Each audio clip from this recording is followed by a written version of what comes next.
Bypass Balaji Nagar కూడలిలోని Savitribai Phule విగ్రహానికి నెల్లూరు జిల్లా సామాజిక సమరసత వేదిక ఆధ్వర్యంలో పూలమాల అలంకరణ కార్యక్రమం జరిగింది.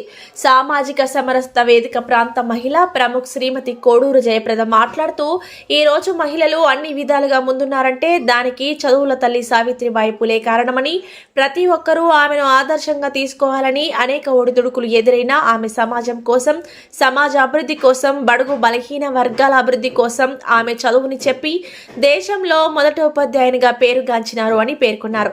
వేదిక ప్రాంత యువ ప్రముఖ శ్రీ గొల్ల కేశవులు గారు మాట్లాడుతూ, సావిత్రిబాయి పులే 195వ జయంతిని సామాజిక సమరసత వేదిక ప్రతి సంవత్సరం నిర్వహిస్తుందని, సమరసత వేదిక ఆధ్వర్యంలో నిర్వహించడం చాలా సంతోషించాల్సిన విషయమని, ఎందుకంటే సమరసత వేదిక సమానత్వం కోసం కృషి చేస్తోందని, అందుకోసం అనేక కార్యక్రమాలు నిర్వహిస్తుందని, సావిత్రిబాయి పులే జీవిత చరిత్రను పాఠ్య పుస్తకాల్లో పాఠ్యాంశంగా చేర్చాలని, సమాజంలో అనేక మంది ఆమెని హేళన చేసినా, అసభ్యకరంగా మాట్లాడినా ఎక్కడా తనకు బెనుకు లేకుండా వారి భర్త యొక్క ఆదేశాలను తూచా తప్పక పాటిస్తూ ఒక చీర ఒంటి మీద ఒక చీర సంచిలో పెట్టుకుని మహిళల అభివృద్ధి కోసం ఎంతో త్యాగం చేసినారని తెలియజేశారు. పై కార్యక్రమంలో నెల్లూరు ఎడ్యుకేషనల్ ఆఫీసర్ మురళి గారు, ముదివర్తిపాలెం రిటైర్డ్ హెచ్ఎం గారు, కేపోలేయ జిల్లా సంయోజక్ జయప్రకాష్, ప్రచార ప్రముఖ్ మేవిడి శ్రీనివాసులు గారు, దాసరి రాజేంద్ర, సహ కార్యదర్శి కృష్ణమూర్తి, నగర ఉపాధ్యక్షులు తదితరులు పాల్గొన్నారు.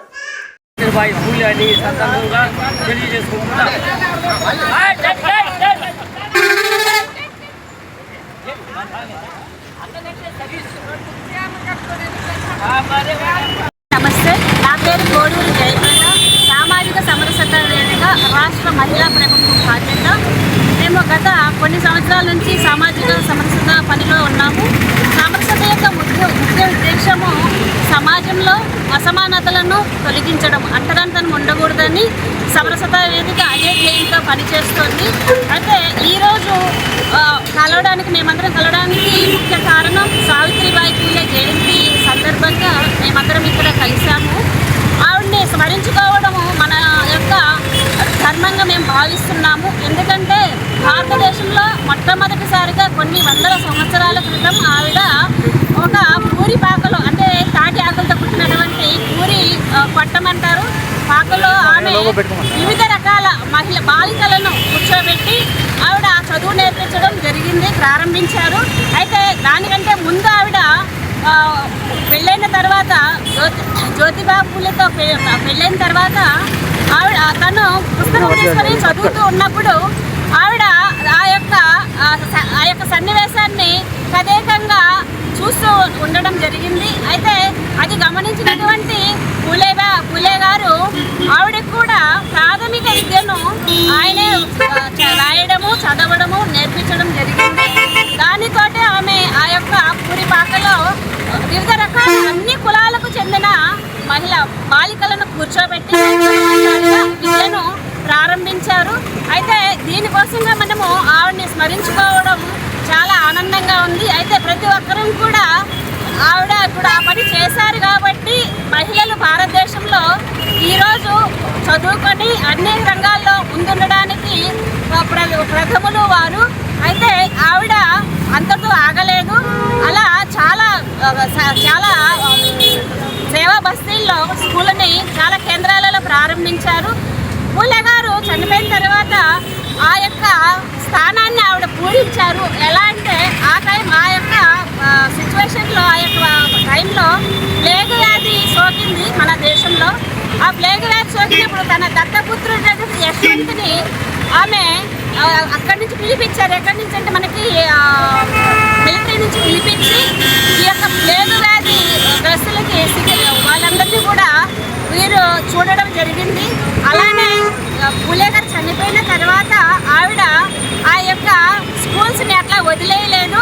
ఎన్నో ఒడిదొడుకులను ఎదుర్కొని ఆవిడ చాలా ఇబ్బందులు వచ్చినప్పటికీ కూడా ధీశాలిగా ఎదుర్కొని ఆవిడ ఆ యొక్క కార్యాన్ని ముందుకు తీసుకెళ్ళడం జరిగింది. అదేవిధంగా ఆవిడ ప్రథమంగా స్కూల్కి వెళ్ళి చదువు చెప్పేటప్పుడు, బడికి వెళ్ళేటప్పుడు కొంతమంది ఆవిడ మీద పేడ నీళ్ళు కూడా పోసారు. ఎందుకంటే ఈవిడేంది చదువు చెప్పేదేంది, ఆడపిల్లలకి చదువు చెప్పేదేంది, బయటకు వెళ్ళేదేంది ఆడపిల్లలు అనేసి కొంతమంది అస్పృశ్యులకి ఏంది అసలు చదువు చెప్పేది అనేది ఉద్దేశంతో వాళ్ళకేంది చదువుని జ్ఞానాన్ని పంచేది అనేది ఉద్దేశంతో ఆవిడ స్కూల్కి వెళ్ళేటప్పుడు ఆవిడ ఒక సంచి తగిలించుకొని ఆ వీధి గుండా వెళ్ళే మార్గంలో ఆవిడ మీద పేడ నీళ్ళు చల్లడం జరిగింది. అయితే ఆవిడ అక్కడి నుంచి నేరుగా ఏదైతే బడికి వెళ్ళి ఇంకొక చీర ఆమె సంచిలో పెట్టుకొని వెళ్ళేది అదనంగా. ఆ చీరని స్కూల్కి వెళ్ళి బడికి వెళ్ళిన తర్వాత మార్చుకోవడం జరిగింది. ఆ యొక్క పేడ చీరని తీసేసి మామూలు యొక్క తెచ్చుకున్నటువంటి సంచిలో ఉన్నటువంటి ఆ యొక్క వస్త్రాన్ని ధరించి యథాతథంగా వాళ్ళకి మొత్తం కూడా చెప్పడం జరిగింది.